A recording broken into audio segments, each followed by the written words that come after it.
आप सा दोनों जगह में नजर आया नहीं। जी तेरे मेरे मुस्तफा का ये शान है, वो ला शरीक है, ये ला साया है। আল্লাহ বানানোতে বেমেসা, আপনার আমার নবী তৈরি হওয়াতে বেমেসা। না রবের মতো রব আছে, না মুস্তাফার মতো কার কোন মুস্তাফা আছে। বাবা জিরা আমার ওই নবী আমার বলেন, আম্মা আয়েশা সিদ্দিকা রাদিয়াল্লাহু তাআলা আনহা বর্ণনা করেন, একদা আমার দরুদি নবী আমার বাড়িতে প্রবেশ করলেন। প্রবেশ করার পরে যায় নামাজের পাটি পেতে নামাজে দাঁড়িয়ে গেলেন। আমি রাসূলের পাকের দিকে টুকটুক করে নজর করে তাকিয়ে থাকি, দেখি আমার নবী নামাজে দাঁড়িয়ে রোনাজারি আরম্ভ করে দিয়েছেন। চোখ দিয়ে টপ টপ করে পানি ঝরতেছে। আমি আয়েশা দেখতে পাই আমার দরুদি রাসূলের পাকের দাড়ি মোবারক যেন পানিতে ভিজে যায়।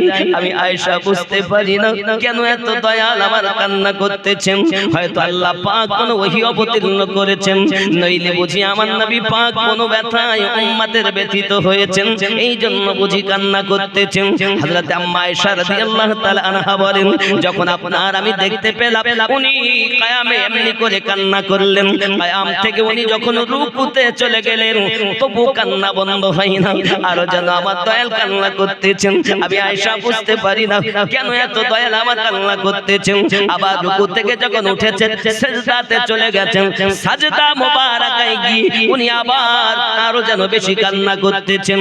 আল্লাহর হাবিব সাল্লাল্লাহু আলাইহি ওয়াসাল্লামের কান্না দেখে আমি আয়েশা রাদিয়াল্লাহু তাআলা আনহা বড় বেকারার হয়ে গেলাম, বড় চিন্তিত হয়ে গেলাম, কেন এমন করে কান্না করতেছেন তিনি।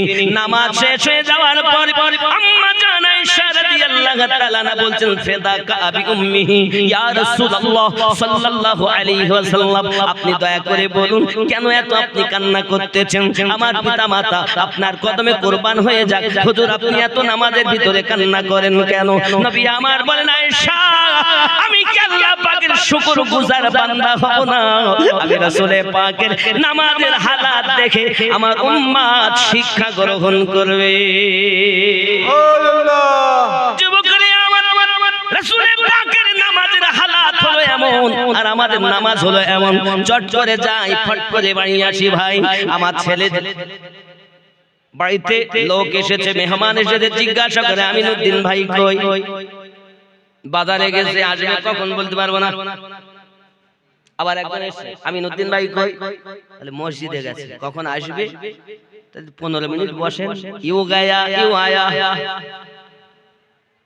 পৃথিবীর সব থেকে নিকৃষ্ট জায়গাটার নাম হলো বাজার, সব থেকে উন্নত জায়গাটার নাম হলো মসজিদ। এই মসজিদের ভিতরে যদি আপনি তাসবিহ তাহলিল করেন, তেলাওয়াতে কোরআন মাজিদ করেন, নামাজ আদায় করেন, আলাদা আলাদা সওয়াব হবে। জামাতে নামাজ পড়লে 7-8 গুণ বেশি সওয়াব আপনি পাবেন। তবে বাবাজি আমার, যদি মসজিদের ভিতরে আপনি কিছু না করে শুধু নিঃশ্বাস প্রশ্বাস নেওয়া ফেলা করতেছেন, প্রত্যেক নিঃশ্বাসে 10টি করে নেকি পাওয়া যায়। এই মসজিদ আল্লাহ পাকের ঘর, পৃথিবীর সরজমিনে আমাদের এই মসজিদের আল্লাহ পাকের ইবাদত বندگی করার জন্য যাওয়া উচিত। আমার আপনার নবী বলেন, আমার উম্মত নামাজি হবে, আমার উম্মতেরা শিক্ষা গ্রহণ করবে। বাবা আমাদের নামাজ কেমন কেমন? রুকু ঠিক নাই, সিজদাও ঠিক নাই। মন্ত্রী ধরলি নামাজ, পড়লি নামাজ, সারা জীবন ভর নামাজ হইল না রে তোর, নামাজের নিলি না খবর। মন্ত্রী ধরলি নামাজ, পড়লি নামাজ, সারা জীবন ভর নামাজ হইল না রে তোর, নামাজের নিলি না খবর।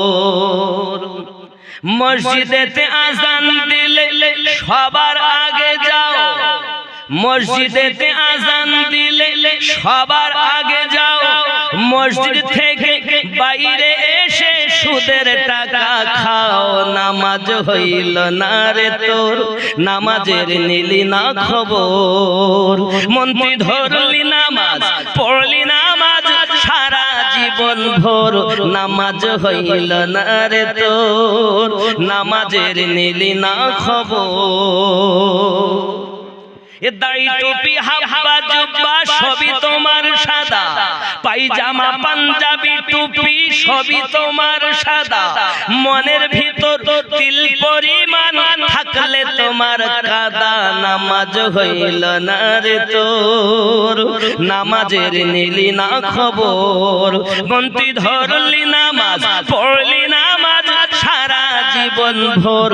নামাজ হইল না রে তোর, নামাজের নিলি না খবর। চিন্তা হবে, নামাজ ধরলাম পড়লাম হইল না, অবস্থা দেখে।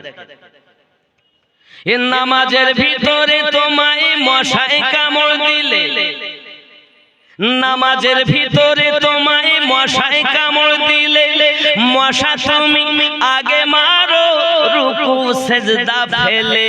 নামাজ হইল না রে তোর, নামাজের নিলি না খবর। মন্ত্রী ধরলি নামাজ, পড়লি নামাজ সারা জীবন ভোর। নামাজ হইল না রে তোর, নামাজের নিলি না খবর। আল্লাহুম্মা